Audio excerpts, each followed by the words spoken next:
کہ جتنے بھی فنون ہیں سارے جی جی جی وہ ہر انسان میں تھوڑے تھوڑے موجود ہوتے ہیں. میرے خیال سے پہلے زندہ شاعر ہیں جن کی جو ہے وہ آج کل کی جو نصاب میں نظمیں بھی ابھی تک جو ہے وہ شامل ہیں. روزانہ ایک اینٹ لاتے گھر میں ایک کتاب کے بجائے تو آج آپ کا ذاتی مکان ہوتا. میں روایات بھی ہماری بدل گئی ہیں. جی سر. میرے ساتھ ایسا اکثر ہوتا ہے کہ میں جب اپنی گاڑی پہ جاتا ہوں کہیں تو مجھے سیکورٹی گارڈ سلام کرتے ہیں. کچھ خود کر کے دکھانا ہوگا لوگوں کو. کم از کم اپنے قریب آپ کے جو لوگ ہیں, چاہے وہ آپ کے بچے ہوں, آپ کے بہن بھائی ہوں, ان میں تو آپ اچھا بن کے دکھا دیں پہلے. صحیح. آج آپ کو میں بتاؤں گا کہ ثقافت اصل میں ہے کیا چیز, اور آپ پر اس کا تصور واضح ہو جائے گا کہ یہ کیا چیز ہے. جی ثقافت, مکان بنا لی, دیواریں کھڑی کر لی, ٹھیک ہے نا. یہ جتنی چیزیں نیچر کی ہیں وہی کلچر کو بنانے میں کام آتی ہیں. سر یہ حسد, کینہ, بغض یہ ایک کلچر ہے.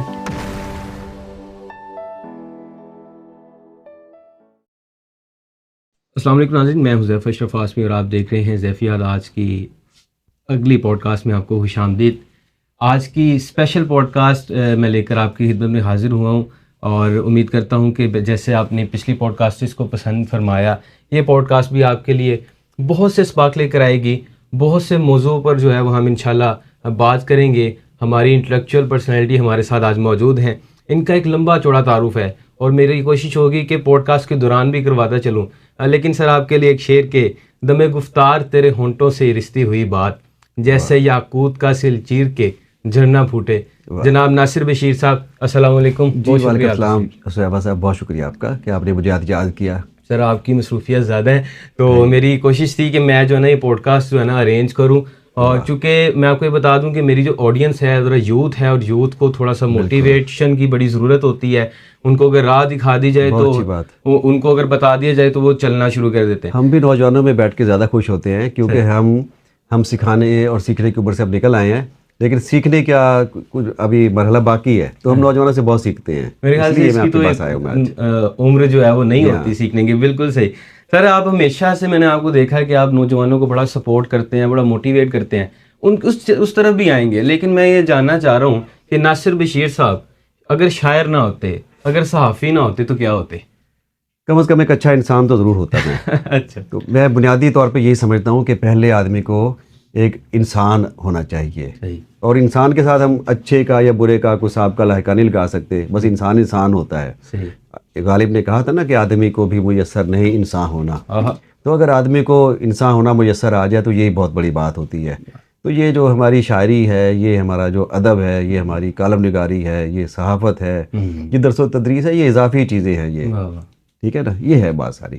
تو میں تو ایک اچھا انسان ہوتا اگر میں یہ شاعر ادیب نہ ہوتا تو, لیکن یہ ممکن نہیں تھا کہ میں شاعر نہ ہوتا, کیونکہ مجھے لگتا ہے کہ یہ بچپن ہی سے میرے اندر تھا. جیسے سانس لینا انسان کی فطرت میں شامل ہے نا, تو جو فطری شاعر ہوتا ہے اس کے اندر شاعری بھی فطری ہوتی ہے. اور آپ جانتے ہیں کہ میں بلکہ یہ کہوں گا, بتاؤں گا آپ کو کہ جتنے بھی فنون ہیں سارے وہ ہر انسان میں تھوڑے تھوڑے موجود ہوتے ہیں. بس اسے دریافت ہم نے کرنا ہوتا ہے. اور کیسے کرنا ہوتا ہے, ایک واقعہ میں آپ کو سناتا ہوں. جی پلیز. ایک بہت بڑے مجسمہ ساز تھے, انہوں نے ایک مجسمہ بنایا اور نمائش کے لیے رکھ دیا. ایک صاحب نے کہا کہ جناب آپ نے اتنا شاندار مجسمہ کیسے بنا لیا؟ اس نے کہا اس میں میرا تو کوئی کمال نہیں. میں تو پہاڑوں میں گیا تھا, ایک چٹان کا ٹکڑا کاٹ کے لایا اور اس کی فالتو مٹی اتار دی, اندر سے مجسمہ نکل آیا. تو ہر انسان کے اندر ایک مجسمہ موجود ہوتا ہے. وہ چاہے شاعری کا ہو, چاہے مصوری کا ہو, چاہے رقص کا ہو, چاہے اداکاری کا ہو, خطاطی کا ہو, گائکی کا ہو, اداکاری کا ہو, کسی شعبے کا بھی, وہ کوئی بھی آرٹ انسان کے اندر موجود ہوتا ہے. بس اس کی فالتو مٹی اگر ہم اتارنے کا فن سیکھ لیں تو پھر ہم فنکار ہیں. کیا بات ہے سر. ہم یہ پالشنگ کی طرف بھی آئیں گے, لیکن میں ناظرین آپ کو بتاتا چلوں کہ آپ کو بہت سی آڈینس جانتے بھی ہے, لیکن آپ میرے خیال سے پہلے زندہ شاعر ہیں جن کی جو ہے وہ آج کل کی جو نصاب میں نظمیں بھی ابھی تک جو ہے وہ شامل ہیں. تو اس کے بارے میں تھوڑا سا بتائیے گا کہ وہ کیا فیلنگز ہوتی ہیں آپ کی؟ یہ واقعی ایک احساس تفاخر بھی ہوتا ہے اس پر, اور بعض لوگ کبھی کبھی کچھ ایسے تاثرات دیتے ہیں, کبھی کبھی احساس ندامت بھی ہوتا ہے کہ یار میں ابھی سے سلیبس میں کیوں آ گیا. اور پھر مجھے یہ احساس ہوتا ہے کہ میں ابھی زندہ کیوں ہوں. میں آپ نے جو بات کہی ہے, سلیبس میں تو وہی لوگ آتے ہیں جو 50 سال پہلے 100 سال پہلے فوت ہو چکے ہوتے ہیں. تو یہ لیکن یہ اللہ کا بہت کرم ہے مجھ پر کہ یہ ایک اتنا بڑا میں سمجھتا ہوں کہ یہ اعزاز مجھے زندگی ہی میں مل گیا کہ میٹرک کے سلیبس میں شامل ہوں میں. 4تھی 5ویں کی کتابوں میں بھی میری نظمیں شامل رہی ہیں. اور 4تھی میں تو اب تک ایک اخلاقیات کی ایک کتاب ہوتی ہے جو غیر مسلم پڑھتے ہیں. اچھا. اور جو بچے اسلامیت نہیں پڑھ سکتے یا پڑھنا چاہتے, کرسچن بچے ہوتے ہیں یا ہندو ہوتے ہیں یا سکھ ہوتے ہیں, وہ پھر وہ مضمون پڑھتے ہیں اخلاقیات. اس میں میری 2 نظمیں شامل ہیں, سچائی اور ایک ایمانداری. کیا بات. تو ایک نظم بہادر بچے شامل ہے میٹرک میں. اور آج کل آپ جانتے ہیں پیپر ہو رہے ہیں, تو جب یہ میٹرک کے پیپر چل رہے ہوتے ہیں اور پیپر جب اردو کا ہوتا ہے, اس دن مجھے بہت سارے لوگ اپنے اپنے بورڈز کے جو مطلب اگر کوئی بہاولپور میں ہے, ملتان میں ہے, سرگودے میں ہے, پنڈی میں ہے یا لاہور میں ہے, مجھے پرچوں کی فوٹو بنا کے بھیجتے ہیں پیپر کی کہ سر دیکھیں پیپر میں آپ کا سوال آیا, آپ کا شعر آیا, یا پوچھا گیا کہ اس نظم کے خالق کون ہیں. تو اس وقت بہت خوشی ہوتی ہے. اور میرے بچوں کو بھی یہ بڑا فخر ہے. میری بیٹی تب, پہلی بیٹی جو بڑی بیٹی تھی وہ تب میٹرک میں تھی, اور میں حج پہ گیا ہوا تھا ماشاءاللہ. تو مجھے وہاں فون آیا, اس نے فون کیا تو کہتی بابا آج پتہ کیا ہوا. میں پریشان ہو گیا کہ میں نے کہا میں پردیس میں ہوں, سعودی عرب میں ہوں, کوئی اللہ خیر کرے کیا واقعہ ہو گیا. اس نے بھی بتایا, کہتے بابا آج کالج میں میری مس نے جب کہا کہ آج ہم نظم بہادر بچے پڑھائیں گے, اور یہ نظم لکھی ہے اجالا ناصر کے والد صاحب نے, اور ہم اجالا ناصر کے لیے تالیاں بجوائیں گے. واہ واہ, کیا پراؤڈ مومنٹ ہے. تو یہ پھر میرے 4 بچے ماشاءاللہ. اور اتفاق دیکھیے کہ چاروں بچوں نے نظمیں یہ پڑھی ہیں. کیا بات ہے. اب چھوٹی بیٹی کوئین میری میں پڑھتی ہے, چھوٹی بیٹی, اس نے بھی یہ پڑھی ہوئی ہے. تو چاروں نے بچوں نے میری نظمیں پڑھی. اتفاق ہے, یہ اللہ کا بڑا کرم ہے. تو ایک بار میں زیارت گیا. اچھا. کوئٹے سے آگے ایک زیارت علاقہ ہے, اور وہاں پہنچا تو الہجرہ اسکول ہے بہت شاندار, وہاں ایک عبدالکریم ثاقب صاحب نے بنایا ہوا ہے. تو مجھے وہاں بلایا پچھلے سال, تو میں وہاں بھی دیکھ کے حیران ہو گیا کہ وہاں بھی پنجاب ٹیکسٹ بک بورڈ کی میٹرک کی اردو کی کتاب پڑھائی جاتی ہے, جس میں میری نظم شامل تھی. تو میں نے بچوں سے یوں ہی پوچھا کہ بیٹا آپ میٹرک کی کتاب دکھائیے ذرا, یہاں کون سی پڑھ رہے ہیں. میں دیکھنا چاہتا تھا کہ یہاں کیا پڑھا رہے ہیں, سلیبس یہاں کیا ہے, ٹھیک ہے, بلوچستان کے بچے کیا پڑھ رہے ہیں میٹرک میں. تو میں نے دیکھا کہ وہ کتاب وہی تھی جو ہمارے پنجاب میں پڑھائی جاتی ہے. تو اس میں پھر نظم میری بھی شامل تھی. میں نے بچوں سے پوچھا کہ بچوں یہ نظم کیسی لگتی ہے. تو انہوں نے کہا کہ اچھی لگتی ہے. میں نے کہا یاد ہے؟ جی یاد ہے. پڑھی ہے؟ جی. کہتے پڑھی ہے. جب انہیں میں نے بتایا کہ یہ نظم لکھنے والا شاعر آپ کے سامنے کھڑا ہوا ہے, تو تب وہ بچے انتہائی خوش ہوئے, مسرور ہوئے, حیران ہوئے, اور مجھے کلاس میں لے گئے کہ سر آج ہم نظم پڑھائیں. کیا بات ہے. اچھا, پھر ایسے واقعات ہوتے ہیں کہ میں کئی بار بیٹھا ہوتا ہوں کسی جگہ, گاڑی چلا رہا ہوں, گھر میں بیٹھا ہوں یا کسی فنکشن بیٹھا ہوں, فون آتا ہے کسی اچانک کسی شہر سے, کوئی خاتون ٹیچر ہوتی ہے, کوئی میل ٹیچر ہوتا ہے, کوئی میرا دوست ہوتا ہے, میرا جاننے والا ہوتا ہے کوئی. وہ کہتے ہیں ناصر صاحب ہم آپ کی نظم کلاس میں پڑھا رہے ہیں اس وقت. تو بچوں کو ہم نے بتایا کہ یہ ناصر بشیر صاحب ہمارے دوست ہیں. واہ واہ. تو کہتے ہیں لو بچوں سے بات کریں ذرا. کیا بات ہے. اور پھر مجھے وہ دعوت دیتے ہیں, مجھے آفرز کرتے ہیں کہ آپ سر ہمارے یہاں آ کے پڑھا کے جائیں ہمیں. میں نے پھر وعدہ کرتا ہوں میں, اور کئی جگہوں پہ میں پہنچا بھی ہوں. میں پہنچا بھی, مجھے اچھا لگتا ہے کہ بچے جب حیران ہوتے ہیں, خوش ہوتے ہیں مجھے دیکھ کے. بچے کہتے ہیں سر ہم نے پہلی بار دیکھا ہے سلیبس کا شاعر کو اپنے سامنے. کیا کہنا. تو پتہ چلا کہ شاعر کیسے ہوتے ہیں. واہ. سر آپ نے یہ صحافت کی طرف آگے, شاعری کی طرف آگے, تو بیک گراؤنڈ کیا رہا ہے, کہاں سے تعلق رکھتے ہیں؟ بیک گراؤنڈ یہ ہے حذیفہ, میرے والد صاحب بہت علمی اور ادبی آدمی تھے. ابھی کوئی 1 سال پہلے ان کا انتقال ہوا. اللہ. میرے والد صاحب کو میں سوچ رہا ہوں کہ ان کو میں خطاب دے دوں, بابا کتاباں والا. واہ واہ واہ. ان کے پاس اتنی نایاب کتابیں جمع تھیں, اور اب بھی موجود ہے وہ ہمارے پاس, اب اس کے وارث ہم ہیں. تو ہم دیکھتے تھے کہ یار یہ کیا کتابیں ہیں. وہ کتابیں ہم نے پرائمری میں پڑھ لی تھی جو آج کے بچے ایم اے پی ایچ ڈی میں بھی نہیں پڑھتے. ہم نے وہ رسالے پڑھ لیے تھے, تبھی سے ہم ان سے آشنا ہو گئے تھے. مطلب مولانا حالی سے اور مولانا آزاد سے, سر سید سے, شبلی سے, غالب سے, میر تقی میر سے, شیفتہ سے, ان سے ہم تبھی آگاہ ہو گئے تھے. والد صاحب ہمیں کیا کرتے تھے, بڑے بڑے استاد شاعروں کے شعر کاغذ پہ لکھ کے دیا کرتے تھے. پھر کہتے تھے یہ شعر یاد کرو, میں تم سے سنوں گا, اور جو سنا دے گا پھر اس کو انعام ملے گا. اس طرح کے واقعات ہوتے تھے. پھر انعام بھی ملتا تھا ہمیں, اور سب سے زیادہ انعامات مجھے مل جاتے تھے, میں شعر یاد کر لیتا تھا. بہت سارے شعر ہم نے بچپن میں یاد کر لیے. کتابیں بہت تھیں ان کے پاس. اچھا, ملتان میں BZU میں بے شمار لوگ ایسے تھے جو ایم اے اردو کر رہے تھے تب. تو تب جب وہ ایم اے اردو کر رہے ہوتے تھے تو میرے والد صاحب سے کتابیں لینے آیا کرتے تھے. اچھا. نقوش کے ہمارے پاس بہت نمبر پڑے ہوئے تھے والد صاحب پاس. صحیح. تو نقوش کے بنٹو نمبر، ادبی مارکا آرائیاں نمبر، لاہور نمبر، رسول نمبر، یہ سارے ہمارے پاس پڑے ہوئے تھے. ہم تو تھوڑا تھوڑا سونگتے تھے، دیکھتے تھے، لیکن وہ لوگ ہم دیکھتے تھے کہ لوگ کیوں لے کے جاتے ہیں یونیورسٹی کے لوگ.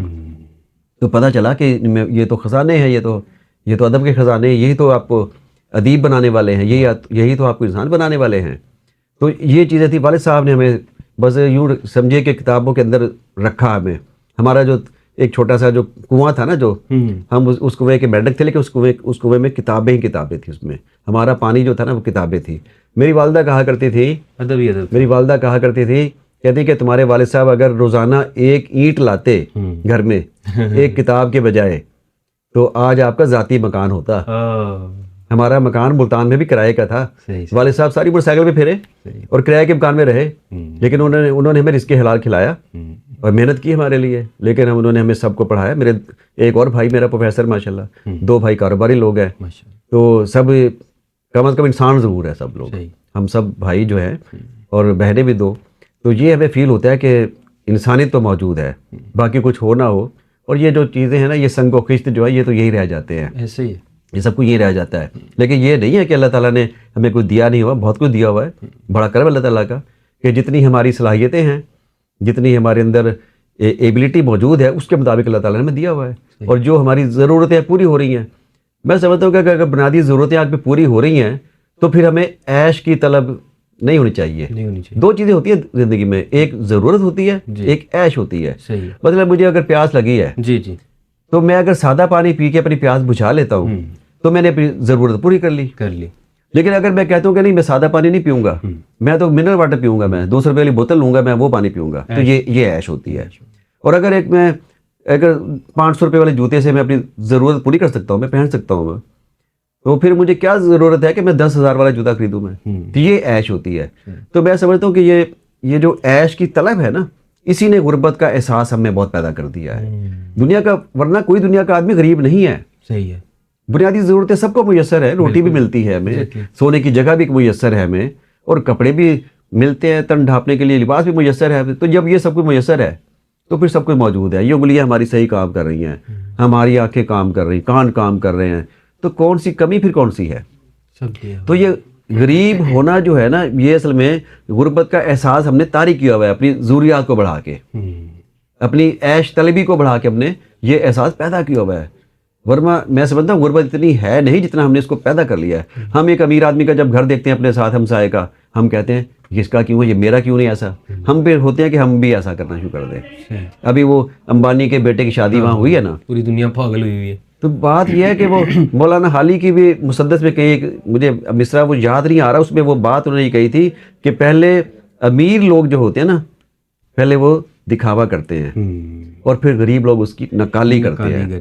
اگر امیر لوگ دکھاوا چھوڑ دیں تو پھر عام لوگ بھی نقالی چھوڑ دیں گے، پھر وہ خوش رہیں گے. پرانے زمانے میں لوگ خوش رہتے تھے، ایک مرلے کے مکان میں رہتے تھے. سائیکل بھی لوگوں کے پاس نہیں ہوتی تھی، تب سائیکل عیاشی ہوتی تھی. جو ایک کمرے کے مکان میں لوگ 2 کمروں کے مکانوں میں 4 فیملی رہا کرتی تھی، اور روٹی پانی کھا لیتے تھے، پیاز سے روٹی کھا لیتے تھے، گڑ سے روٹی کھا لیتے تھے. ایسا وقت گزر جاتا تھا اور لوگ خوش رہتے تھے، صحت مند رہتے تھے، اور پانی نلکوں کا پیتے تھے. صحیح تھے، ٹھیک ہے، وہ پانی پیتے تو صحت مند رہتے تھے. اور اب جتنی ہم احتیاطیں کر رہے ہیں اتنے ہم بیمار ہوتے چلے جا رہے ہیں. سر عیاشی کی بات آپ نے کی، آج کل ہم نے اس کو کیا فیشن کا نام نہیں دے دیا؟ بالکل، میں کہہ رہا ہوں کہ عیاشی کو ہم نے دکھاوا بنا لیا ہے، اور دکھاوا ہی فیشن ہوتا ہے. سر دکھاوا ہی نمائش ہوتی ہے. معاشرے کا بھی حصہ ہے نا. اب دیکھیں، اب ایک لڑکا کالج جاتا ہے، وہ یہ چاہے گا کہ میں جو ہے نا وہ دور حاضر کے مطابق اپنے آپ کو ویل سیٹل رکھوں، تو وہ اس میں کوئی مذائقہ. اصل میں روایات بھی ہماری بدل گئی ہیں. جی سر. میرے ساتھ ایسا اکثر ہوتا ہے کہ میں جب اپنی گاڑی پہ جاتا ہوں کہیں تو مجھے سیکورٹی گارڈ سلام کرتے ہیں، وہاں ملازم کھڑے سلام کرتے ہیں. اچھے کپڑے پہنے ہو تو وہ بس بلا وجہ ہی وہ ہاتھ اٹھا دیتے سلام کے لیے. اور اگر کبھی میں بائک پہ جاؤں یا پیدل جاؤں تو پھر ان کا رویہ کچھ اور ہوتا ہے. لوگوں کا رویہ بھی ہمارے یہاں ایسے ہی ہے. لوگ اب سلام کرتے ہیں ظاہر کو، ظاہری چیزوں کو سلام کرتے ہیں اور چیزوں کو سلام کرنے لگ گئے ہیں. حالانکہ چیز امپورٹنٹ نہیں ہوتی، انسان اہم ہوتا ہے. چیزیں تو پھر چیز اگر ٹوٹ جائے پھر دوبارہ مل جاتی ہے، چیز پھر نہیں بن جاتی ہے. لیکن انسان اگر ٹوٹ جائے، انسان ختم ہو جائے، پھر دوبارہ نہیں بنتا. غالب کا شعر آپ کو یاد ہوگا، اور لے آئیں گے بازار سے گھر ٹوٹ گیا. اللہ اللہ. اور لے آئیں گے بازار سے گھر ٹوٹ گیا، جام جم سے یہ میرا جام سفال اچھا ہے. تو چیزیں تو پھر دوبارہ آ جاتی ہیں لیکن انسان دوبارہ نہیں آتے. لیکن انسانوں کو ہم قدم قدم پہ اپنی باتوں سے, اپنے رویوں سے, اپنے لہجوں سے تکلیف پہنچاتے ہیں اور انہیں روز ہم مار رہے ہوتے ہیں, لوگوں کو مار رہے ہوتے ہیں. جب لوگوں سے کسی طرح سے بات کم کرتے ہیں نا, جب سختی سے بات کرتے ہیں, برے رویے سے بات کرتے ہیں, تو لوگوں کو مار رہے ہوتے ہیں. پھر ہم باتیں کرتے ہیں زندگی کی, ہم پھر اللہ سے دعا کرتے ہیں زندگی کی. تو پہلے ہم خود تو کریں, ہمیں کیا کرنا ہے لوگوں کے لیے. یہ ہے اس چیز کو دیکھتے سوال جنریٹ ہو رہا ہے کہ پہلے ہوتا تھا کہ جو وفات پا جاتے تھے, کوئی آرٹسٹ ہوتا تھا, کوئی شاعر ادیب, پھر ان کے لیے پروگرام سجائے جاتے تھے. لیکن اب وہ ایک متھ کو توڑا گیا ہے, اب جو ہے نا وہ زندہ لوگوں کے لیے بھی جو ہے پروگرامس کروائے جاتے ہیں. آپ اس کو کیسے دیکھتے ہیں؟ یہ بہت اچھی بات ہے, یہ اچھی بات ہے یہ, کیونکہ زندگی ہی بے قدر ہونی چاہیے انسان کی. اگر آپ کے پاس کوئی فن ہے, اگر آپ کے پاس کوئی جوہر ہے, کوئی ہنر ہے, تو اس کی پذیرائی زندگی ہی میں ہو جانی چاہیے, ہونی چاہیے. لیکن اس میں غلط بخشیاں بھی ہوتی ہیں. پھر اچھا, غلط بخشیاں بھی ہوتی ہیں. صحیح. اب یہ بھی ہے نا, وہ کتاب کی رونمائی جب شروع ہوئی تھی تو کتاب کے اس میں خوبیاں بھی بیان کی جاتی ہوں گی, شروع میں خامیاں بھی بیان کی جاتی ہوں گی. لیکن اب یہ ہو گیا, اب کتاب کی کہا جاتا ہے کتاب کی بس خوبیاں ہی بیان کریں, یا مصنف کی خوبیاں ہی بیان کریں. صحیح. بلکہ بعض اوقات اب ایسا بھی ہوتا ہے کہ اگر کتاب کے مصنف نے تقریب پہ کوئی پیسہ خرچ کیا ہے, اس میں پیسٹریاں اور کیک زیادہ رکھے ہیں, تو پھر اتنی تعریف ہوتی ہے. اگر کیک اور پیسٹریاں کم ہیں تو پھر تعریف بھی کم ہوتی ہے. پھر اور جتنی کتاب میں وہ خوبیاں نہیں ہوتی ہیں, اوصاف نہیں ہوتے اتنی اس کی شاعری میں, اس کے ادب میں, اس کے لکھے لفظ میں, لیکن ہمارے پھر نقاد جو ہیں وہ پھر زیادہ, پھر اس سے زیادہ اس کی ستائش اور مدح کرنے لگتے ہیں. تو یہ بھی ایک رویہ ہوتا ہے. لیکن یہ ایک بات بہرحال طے ہے کہ انسان کے مقام کا اور اس کے مرتبے کا اس کے مرنے کے بعد ہی تعین ہوتا ہے. یہ کبھی نہیں ہوتا کہ زندگی میں ہم کسی کو سمجھ لیں کہ یہ آج بہت بڑا ہے, یہ بہت مشہور ہے. تو مشہور ہونا کوئی ایسی بڑی بات نہیں ہے, عظیم ہونا ایک اہم بات ہے. واہ واہ واہ واہ. مشہور تو سب لوگ ہو جاتے ہیں. میں بھی سڑک پہ جاؤں, میں کپڑے اتار کے ننگا میں بھاگنا شروع کر دوں تو میں مشہور ہو جاؤں گا, میری خبریں لگیں گی ٹی وی پہ, چینل پہ خبریں آئیں گی میری. لیکن اگر میں سیدھا سیدھا چل رہا ہوں تو سیدھے چلنے والے کی خبر کبھی نہیں آئے گی. اس کا اسی پتہ آئے گا جب وہ دنیا سے چلا جائے گا, تب بھی اس کی بات ہوگی کہ بھی اس نے یہ کام کیا اور یہ کام کیا. یہ مقام کا تعین مرنے کے بعد ہی طے ہوتا ہے. ورنہ دنیا میں ہم نے بہت سارے لوگ دیکھے ہیں کہ بڑا ان کا طوطی بولتا تھا زندگی میں, اور اخبارات میں, رسائل میں ان کی تصویریں, ان کے انٹرویوز ہمیں نظر آتے تھے.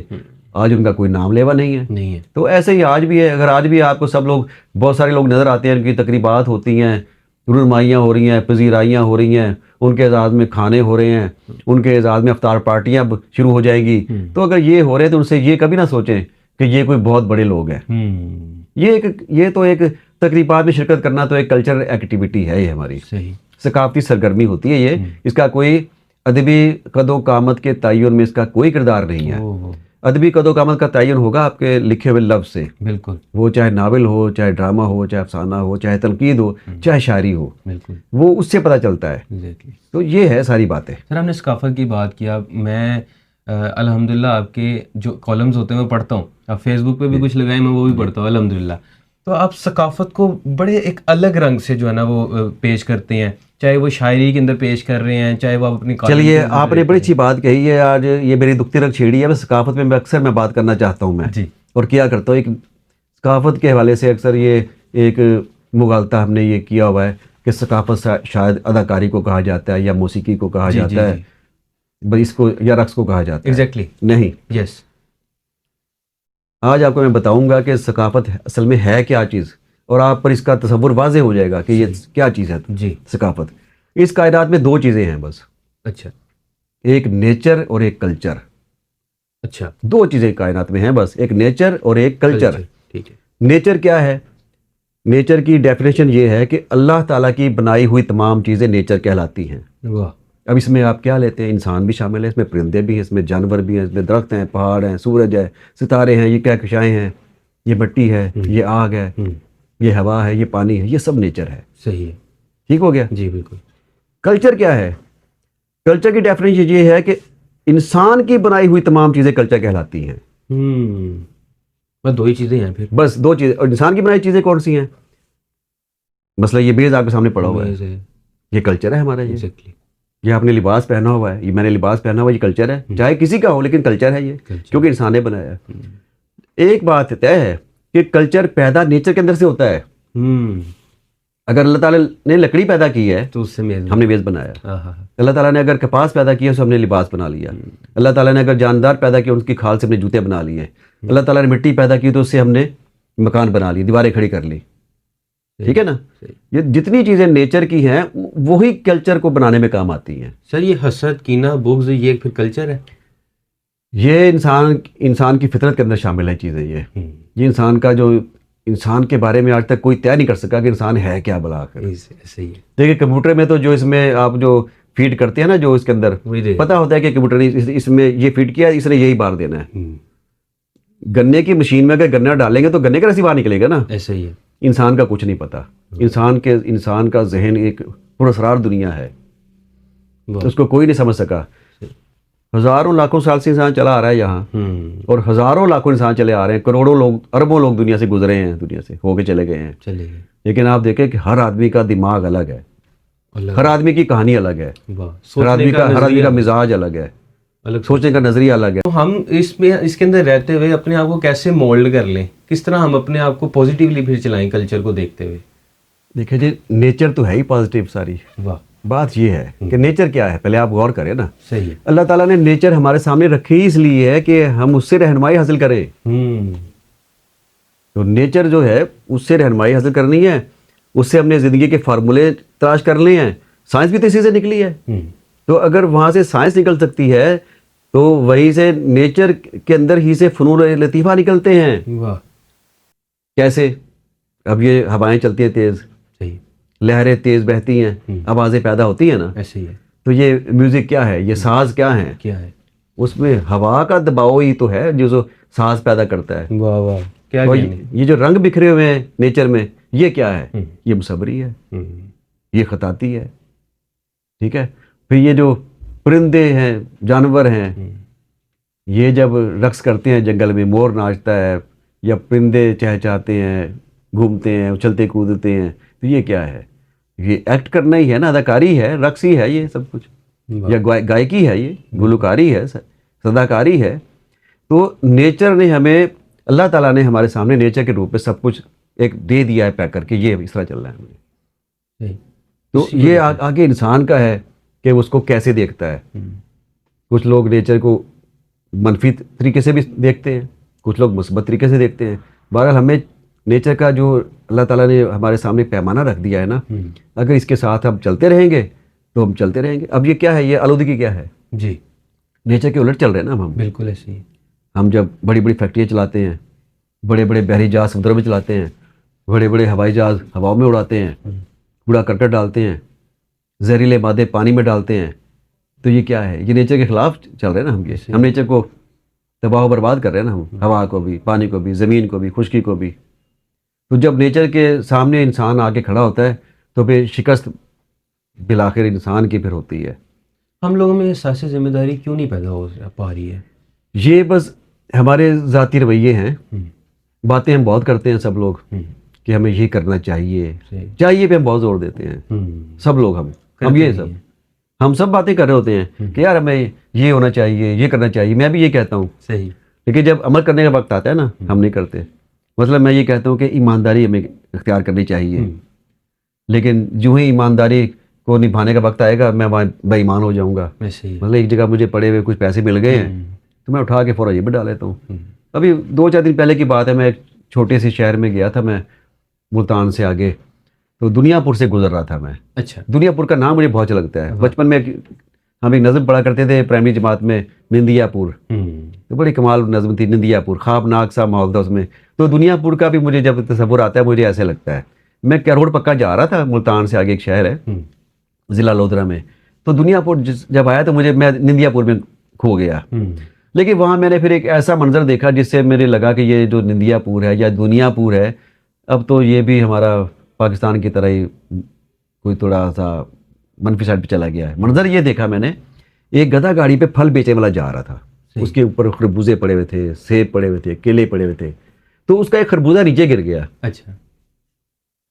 اب ریڑھی والے کو نہیں پتا چل سکا کہ میرا خربوزہ گر گیا ہے, تو ساتھ ہی وہاں کھڑا تھا ایک آدمی موٹر سائیکل پہ اپنے بچے کے ساتھ. یہ بھی دیکھیے بچہ موٹر سائیکل پہ آگے بیٹھا ہوا ہے. اس آدمی نے موٹر سائیکل اپنا روکا اور وہ خربوزہ اٹھایا اور اس نے ادھر ادھر دیکھا یوں کر کے اور خربوزہ اپنے تھیلے میں ڈال لیا. تو میں بیٹھا ہوا تھا اس وقت وین میں جو پبلک ٹرانسپورٹ ہوتی اس میں بیٹھا ہوا تھا, میں جا رہا تھا. تو میں نے پھر افسوس کا اظہار کیا کہ یار کاش یہاں میں ہوتا تو میں اسے اٹھا کے یہ خربوزہ دیتا اسے. اور اگر یہ آدمی اس خربوزہ اٹھا کے اس کو دے دیتا تو اس کے بچے کو سبق ملتا ہے کہ میرے ابا جی نے کتنا اچھا کام کیا ہے. دس از پیرنٹنگ. لیکن ابھی کیا کیا, یہ اس شخص نے اپنے بچے کا مستقبل برباد کر دیا ہے. اسے واقعہ چھوٹا سا تھا لیکن اسے مستقبل برباد کر دیا, کیونکہ ہم باتوں سے ٹھیک نہیں ہو سکتے, ہم عمل سے ٹھیک ہو سکتے ہیں. سر سید احمد خان بھی یہی کہتے تھے. وہ کہتے تھے علم سے زیادہ ہمیں عمل کی ضرورت ہے. بالکل. وہ کہتے تھے نصیحتوں سے زیادہ ہمیں کردار کی ضرورت ہے, کہ کوئی کردار ایسے ہوں, کہتے جو اچھے کام کرتے ہوں. کہتے جو لوگ اچھے کام کرتے ہیں ان کو دیکھنے والے لوگ موجود ہوتے ہیں اور ان کی پیروی کرنے والے لوگ موجود ہوتے ہیں. چپکے چپکے وہ پھر ان کی پیروی کرتے ہیں, تو یوں معاشرہ چپکے چپکے ٹھیک ہو جاتا ہے. پھر تو اگر ایمانداری کو اپنے بڑھانا ہے تو پھر ہمیں ایماندار بن کے دکھانا ہوگا, ایمانداری کر کے دکھانی ہوگی. اگر سچائی کو ہمیں پیدا کرنا ہے تو سچا بن کے دکھانا ہوگا, چاہے اس سے ہمیں نقصان ہو رہا ہو. ہم صادق اور امین کی باتیں کرتے ہیں بہت زیادہ, بس کرتے ہیں, لیکن کوئی صادق نہیں. ابھی ذرا سی بات پہ ابھی میں جھوٹ بول لوں گا ذرا سے فائدے کے لیے, اور امانت بھی ہم میں بس ختم ہے. صحیح. تو میں تو اگر پریشان ہوتا ہوں تو کبھی کبھی تو ان چیزوں پہ پریشان ہوتا ہوں کہ یہ کیوں ختم ہو گئی یہ چیزیں, یہ کیسے واپس آئیں گی لوٹ کے. صحیح. میں کبھی اس بات پہ پریشان نہیں ہوتا کہ میں نے آج کھانا نہیں کھایا, مجھے آج چائے نہیں ملی, تو میں اس پہ کبھی پریشان نہیں ہوتا. میں اس پہ پریشان ہوتا ہوں کہ جب لوگوں کے رویے دیکھتا ہوں میں, اور وہ جو کہتے ہیں نا کہ شاعر کو چوٹ لگتی ہے تو وہ شعر کہتا ہے, مجھے قدم قدم پہ چوٹیں یہی لگتی ہیں. کبھی کسی کا رویہ دیکھ کے, کسی کا لہجہ دیکھ کے, کبھی کسی کی بے ایمانی دیکھ کے, کبھی کسی کی کوئی جھوٹ دیکھ کے, کہ یہ جھوٹ بھی لوگ بول لیتے ہیں ذرا سی بات پہ. کیا معاشرہ ہے یہ. ایسے ہی. تو بس اب یہ ہے کہ ہمیں اب کچھ خود کر کے دکھانا ہوگا لوگوں کو. کم از کم اپنے قریب آپ کے جو لوگ ہیں, چاہے وہ آپ کے بچے ہوں, آپ کے بہن بھائی ہوں, ان میں تو آپ اچھا بن کے دکھا دیں پہلے. صحیح. جو لوگ اپنے گھر میں ہی اچھے نہیں ہیں, ٹھیک نہیں ہیں, وہ باہر کیا ٹھیک ہوں گے. پھر وہ پہلے آپ اپنے گھر میں ٹھیک ہوں, پہلے آپ اپنے گھر میں اپنا کردار ٹھیک کر کے دکھا دیں. صحیح. ہم تو اپنے گھر میں کہہ دیتے ہیں بچے کو, بیل بجتی ہے تو بچے کو کہتے ہیں بیٹا کہہ دو بابا گھر پہ نہیں ہے. تو ہم یہ کرتے ہیں. میں اکثر یہ بات بھی کیا کرتا ہوں کہ بچہ اس کو نہیں کہتے جس کی عمر کم ہوتی ہے.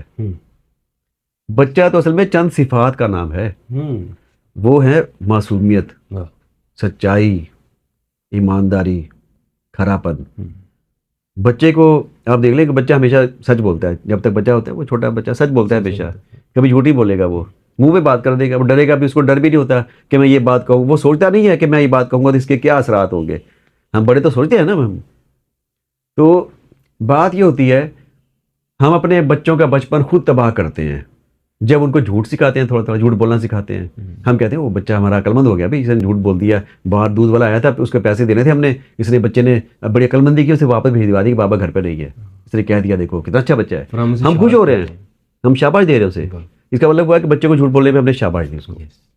غلط چیزوں پہ اس کو ٹھیک ہے. اس طرح کیا ہوتا ہے, اس طرح بچے کی, ہمارے چھوٹے بچے کی جب آہستہ آہستہ یہ ساری صفات ختم ہو جاتی ہیں, جی جی, تو پھر ہم خوش ہوتے ہیں کہ ہمارا بچہ بڑا ہو گیا ہے. تو میں تو یہ کہتا ہوں کہ ہمیں دل چاہتا ہے کہ ہم سب لوگ بچے ہی بن جائیں, بچے ہی رہیں ہم سب لوگ, ہم بڑے نہ ہوں. یہ خوبیاں ہمارے اندر موجود رہنی چاہیے. مجھے اب کیوں خوش و خرم دیکھتے ہیں ہر وقت, میں اس لیے خوش رہتا ہوں کہ میرے اندر بچہ رہتا ہے, میں بچوں میں رہتا ہوں, میں بچوں کو دیکھ کے خوش ہوتا ہوں. میں منو بھائی کو دیکھا کرتا تھا. منو بھائی پتہ کیا کرتے تھے, میں نے دیکھا کہ وہ بچوں سے بہت پیار کرتے تھے. کوئی محفل میں اگر بچہ کھڑا ہوا تو بچے کے گال کو تھپ تھپایا کرتے تھے پیار سے. اگر کوئی چیز ہوتی تو وہ دیا کرتے تھے.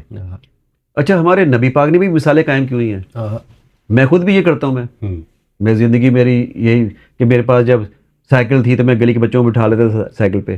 پھر بائک آئی تو بائک پہ گلی کے بچوں کو سیریں کرایا کرتا تھا لے کے. اب میرے پاس گاڑی آئی ہے تو میں گلی کے بچوں کو گاڑی میں سیریں کرانے چل پڑتا ہوں. کوئی بچہ گلی کا جا رہا ہو تو نبی پاک نہیں کر لیتے تھے کہ وہ اپنی سواری پہ بٹھا لیتے بچوں کو. تو میرے ذہن میں ہر وقت وہ بات رہتی ہے. میں کبھی بچوں کو نہیں ڈانٹتا کہ میری گاڑی کو بچے گلی میں کھیل رہے ہیں, گیند لگ گئی ہے اور لگتی بار بار لگ رہی ہے. میں نے کبھی باہر نکل یہ نہیں کہا بچوں یہ نہ کرو. اور بچے جو کھیل کھیل رہے ہوتے ہیں سارے جتنے بھی کھیل کھیل رہے ہوتے ہیں میں ان میں شریک بھی ہو جاتا ہوں اور ہونا چاہیے. اور آپ حیران ہوں گے کہ میرے بچے جب چھوٹے تھے میں نے ان کو یہ کلچر ایکٹیویٹی دکھانے کے لیے سکھانے کے لیے کہ ہمارا بچپن کیسے گزرا تھا, میں انہیں اخروٹ لا کے دیتا تھا کہ اخروٹ کھیلو. میں انہیں بنٹے لا کے دیتا تھا شالمی سے کہ بھائی یہ بنٹے یہ کھیلو, یہ بنٹے ہم بھی کھیلتے رہے, تم بھی کھیلو. ان کے ساتھ میں بھی کھیلتا رہا, میں بھی کھیلتا تھا, گلی میں کئی بار کھیلا, گھر پہ بھی کھیلتے تھے, گلی میں بھی کھیلتے تھے. اور بچوں کو میں بنٹے تقسیم کر دیتا تھا اپنے بچوں کو بھی, دوسرے بچوں کو بھی, لو بھی کھیلو بھائی. لوگ منع کرتے تھے, میں کہتا نہیں یار یہ کلچر ہے ہمارا, اس کو زندہ رکھنا ہے ہم نے. بالکل. لٹو کھیلتے تھے بچپن میں, لٹو ہوتے تھے گلی محلے میں, دکانیں ہوتی تھی لٹوؤں کی, لٹو بنا کرتے تھے, بڑے ہی بیٹھے ہوتے تھے, وہ پنجابی کہتے لاٹو, وہ لاٹو بناتے تھے لکڑی کے بڑے پیارے, اور بڑے ان کے مقابلے ہوتے تھے. اس پہ ایک رسی سی دھاگا سے لپیٹتے پھر یوں پھینکتے تھے, وہ چلتا تھا, کیا کمال, بڑی پیار محبت ہوتا تھا, اور ان میں لوگ کھیلتے تھے ان میں. ایسے ہی ہے. اور یہ جو تھے نا یہ فزیکل گیمز تھی ساری. جی. اور اب موبائل کی گیمز آ گئی ہیں. ہمارے زمانے میں تو ہمارے ماں باپ ہمیں نا بچپن میں ہم کچھے پہن کے باہر پھرا کرتے تھے, ننگے پاؤں پھرتے تھے, گلی میں ٹوٹیاں لگی ہوتی تھی, گرمی وہیں نہا لیتے تھے ہم, سرکاری ٹوٹیاں لگی ہوتی تھی پہلے کرپشن کی, ہم اس میں وہیں نہا لیتے تھے. اور بچے ہم صبح اسکول سے آنے کے بعد دوپہر کے بعد جب کھانا کھا کے بس باہر نکل گئے, پھر شام کو والد صاحب ہمیں پکڑ کے زبردستی پکڑ کے والدہ یا والد صاحب گھر کے لے کے جایا کرتے تھے کہ چلو گھر چلو گھر چلو, دوپہر سے گھر سے باہر نکلے ہوئے, گھر بھی پھر رہے ہو. اور آج کے بچوں کو زبردستی کہا جاتا ہے کہ باہر جاؤ, باہر پھرو, موبائل میں ہے, موبائل میں بس گم ہے. تو وہ ذہنی دنیا میں گم ہے, خیالی دنیا میں گم ہے, لیکن ہم عملی دنیا میں گم تھے. ہم نے زندگی کو دیکھا ہے ہم نے, تو ہم تو یہ چاہتے ہیں کہ ہماری جو نئی نسل ہے وہ بھی زندگی کو اسی طرح دیکھے, ایکسپیرینس کرے, زندگی کو اسی طرح دیکھے. ابھی آپ نے بات کی نا, آپ مجھے ہنستا کھیلتا دیکھتے ہیں. میں نے آپ کے اندر ایک چیز دیکھی ہے, ہو سکتا ہے بہت سے لوگوں کے لیے ذرا آفینسو ہو جائے, سر میں نے بہت سے ادیبوں میں جو ہے نا وہ سریا دیکھا ہے گردن میں. کیا چکر ہے؟ آپ ماشاءاللہ ایک آجزی کا پیکر ہیں, آپ کو جب بھی دیکھا بڑے پیار سے ملے, سب سے ملے. ہمارے نانا جی تھے, وہ کہتے تھے تھوتھا چنا باجے گھنا, تھوتھا چنا باجے گھنا, یعنی اگر چنا خالی ہے نا, چنا صرف چھلکا ہی ہے بس, اچھا, تو پھر وہ بجے گا. اسی طرح خالی برتن کے بارے میں کہا جاتا ہے, خالی برتن جو ہوتا ہے نا وہ بجتا ہے. وہ اگر خالی سلور کی یا پتیلی پڑی ہو, اب اس پہ ہاتھ ماریں گے اس کی آواز کچھ اور ہوگی. اگر وہ بھری ہوئی ہوگی اس پہ آواز ماریں گے پھر اس کی آواز ہلکی ہوگی, دھیمی ہوگی. صحیح. تو آپ جس کی بھی بات کر رہے ہیں کہ سریے کی بات کر رہے ہیں, بات یہ ہوتی ہے کہ اگر آپ کے اندر کچھ نہیں ہے نا, پھر آپ شو کرتے ہیں کہ بھی میرے اندر بہت کچھ ہے, پھر آپ دکھاتے ہیں. اب بانس ہے, بانس اتنا بڑا لمبا ہوتا ہے وہ, لیکن اندر سے خالی ہوتا ہے, پتہ ہے آپ کو, ایسے ہی ہے, وہ خالی ہوتا ہے, اس لیے وہ لمبا بھی ہو جاتا ہے. وہ بالکل آپ کو لگتا ہے وہ تو بالکل اکڑ کے کھڑا ہوا ہے, ٹھیک ہے, سر قد کھڑا ہوا ہے, سیدھا کھڑا ہوا ہے, اکڑ کے کھڑا ہوا ہے. لیکن درخت اس سے چھوٹے ہوتے ہیں, لیکن ان کے تنے دیکھیں, تنے بھرے ہوئے ہوتے ہیں. کس سے بھرے ہوتے ہیں؟ پانی سے, لکڑی سے, سمر سے, سائے سے, ٹھیک ہے جی, وہ بھرے ہوتے ہیں وہ. تو وہ پھر درخت جھکا ہوا ہوتا ہے. بس بات ساری اتنی سی ہے. تو اگر آپ لوگوں کی کچھ بات کر رہے ہیں کہ اس گردن میں سریا ہے, تو مجھے بھی فیل ہوتا ہے کہ وہ بات یہ ہے کہ ان کے اندر اتنا جوہر نہیں ہوتا. جس کے اندر جوہر ہوگا نا اس کو پرواہ نہیں ہوگی, وہ جیسے مرضی ہوگا, جھکنے اس کو نہ جھکنے کی نہ کھڑے ہونے کی اس کو کوئی فکر نہیں ہے. ٹھیک ہے نا, بات یہ ہے. سر کافی ٹائم لیا میں نے آپ کا, لیکن میں چاہتا ہوں کہ لاسٹ میں, اب آپ شاعر بھی ہیں تو وہ شاعری کے اوپر کوئی بات نہ ہوئی تو جیسے میں چاہتا ہوں کہ آپ شاعری کو کوئی کسی الگ طریقے سے پیش کر کے بتائیں. اصل میں ایک چیز شاعر کے بارے میں کہا جاتا ہے کہ شاعر بڑا حساس ہوتا ہے. دوسری چیز یہ ہے کہ شاعر اپنے صرف چند جملوں میں, چند مصروں میں اتنا بڑا سبق کیسے سمو دیتا ہے. واقعی شاعری جو ہے نا یہ اختصار سے بات کرنے کا نام ہے. زندگی کے سارے منظر نامے کو عام آدمی تو دیکھتا ہے اپنی آنکھ سے, شاعر دیکھتا ہے دل کی آنکھ سے. اور دل سے جو ہماری آنکھیں ہیں یہ تو ہمیں بس یہ دیوار دکھا سکتی ہے سامنے, دیوار کے پار نہیں دکھا سکتی. لیکن یہ جو ہمارے دل کی آنکھ ہوتی ہے دیوار کے پار بھی ہمیں دکھا دیتی ہے. اور شاعر اس لیے تو پھر شاعر ہر زمانے کا شاعر ہوتا ہے. اب اقبال کی شاعری آپ آج دیکھ لیں, کب شاعری اقبال نے کی تھی اور وہ آج بھی ہمیں لگتا ہے سچی ہے. کیوں سچی ہے وہ؟ یعنی اگلے زمانوں کا بھی وہ شاعر ہے, اس زمانے کا بھی شاعر ہے, اس سے بعد جو زمانے آئے گے ان کا بھی شاعر ہوگا. ایسا ہی ہے. تو اگر سچا شاعر ہے, اگر وہ دل کی آنکھ سے دیکھنے کا عادی ہے, تو پھر اس کی بات میں بھی پھر ویسی ہی, شعر میں بھی ویسی ہی بات ہوگی اس میں. تو میں کہتا ہوں کہ دل کی آنکھ سے دیکھنے والا شاعر ہوتا ہے بس. اگر دل کی آنکھ ہو تو. لیکن یہ سب کو میسر نہیں ہوتی. ایک آدمی مسافر ہوتا ہے, ایک آدمی سیاح ہوتا ہے. مسافر کون ہوتا ہے؟ مسافر تو روز یہ ہزاروں مسافر سفر کر رہے ہیں روزانہ, لاکھوں مسافر سفر کر رہے ہیں روزانہ, جہازوں میں, بحری جہازوں میں, ہوائی جہازوں میں, ٹرینوں میں. اور لیکن اس میں سے کوئی ایک آدھ بندہ ہوتا ہے, ایک آدھ آدمی ہوتا ہے جو دل کی آنکھ رکھتا ہے, جو سیاح ہوتا ہے, جو سفر کو بھی سیاحت بنا لیتا ہے. یہ سفر سب لوگ جا رہے ہوتے ہیں اور اپنے منزل پہ گئے, اترے, سامان اٹھایا اور اپنے گھر چلے گئے. لیکن کوئی ایک آدھ آدمی ایسا ہوتا ہے, وہ کہتا ہے یار مجھے کھڑکی چاہیے, کھڑکی والی سیٹ چاہیے مجھے. تو جو کھڑکی والی سیٹ مانگتا ہے وہ سمجھ لے وہ دل کی آنکھ رکھتا ہے. وہ فطرت کے قریب رہنا چاہتا ہے, وہ اپنی دل کی آنکھوں سے بہت کچھ دیکھنا چاہتا ہے, وہ منظروں کو آنکھوں میں بھر لینا چاہتا ہے. تو شاعر تو تب بنتا ہے. آپ کے پاس آپ کا جو دل ہے نا, وہ دل تب بھرتا ہے جب آپ ان سب نظاروں سے مستفیض ہوں, ان کو دیکھیں, آپ نیچر کے قریب رہیں. وہ اقبال نے نہیں کہا تھا سکوتے لالو گل سے کلام پیدا کر. اصل بات یہ ہے کہ سکوتے لالو گل سے کلام پیدا کریں گے نا. اگر آپ ایک گھاس کہیں اگ رہی ہے, ایک پتھروں پہ کہیں گھاس کا ایک تنکا نظر آ گیا سر سبز و شاداب, تو اس کو بھی آپ دیکھیں تو غور کریں یار یہ کہاں سے آ گیا. تو ایک چھوٹا سا وہ ذرہ جو ہے وہ آپ کو بتائے گا کہ کوئی خدا بھی طاقت ہے, کوئی وہ نیچر ہے. واہ واہ سر, بہت شکریہ, آپ نے ٹائم دیا, بہت کچھ سیکھنے کو ملا. اور میں میری خوش قسمتی ہے کہ آپ نے بہت سی چیزیں اس ایک پوڈ کاسٹ کے اندر سمو دی. بہت شکریہ آپ کا. فائر کے ساتھ آپ سوال اچھے تھے, جواب بھی اچھے مل گئے. کوشش کرتا ہوں کہ اس کو بہتر کر سکوں. دعا فرما دیا کریں.